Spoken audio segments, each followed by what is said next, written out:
एक बार एक टीचर अपने बच्चों को कहानी सुनाती हैं और कहती हैं कि इस कहानी को ध्यान से सुनना, बीच में मैं एक प्रश्न पूछूंगी जिसका आप लोग उत्तर देना।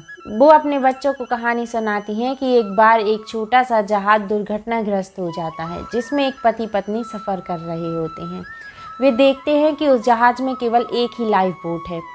पति अपनी पत्नी को उसी जहाज़ में छोड़कर उस लाइफ बोट में बैठ जाता है। पीछे से पत्नी को चिल्लाकर बार बार कहे जा रही थी।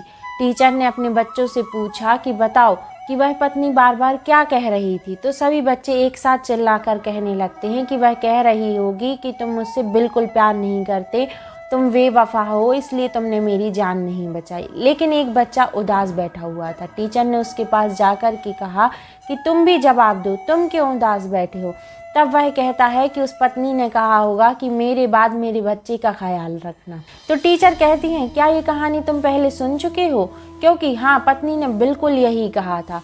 तो वह बच्चा कहता है, नहीं, पहले ये कहानी मैंने नहीं सुनी है, लेकिन मरते वक्त मेरी माँ ने मेरे पिताजी से यही कहा था कि मेरे बच्चे का ख्याल रखना।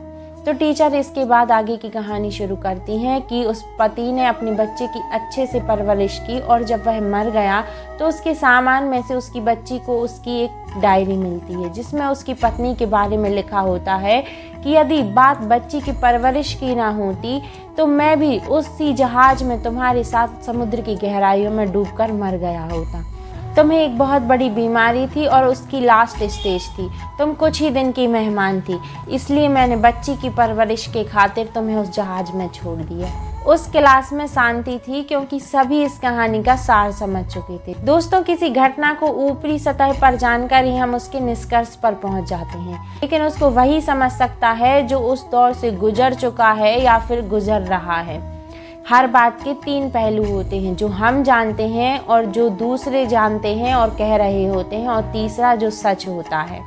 किसी ने बहुत ही प्यारी बात कही है कि एक पल निभा ना सकेंगे मेरा किरदार वो जो लोग मुझे मशवरे 1000 देते हैं।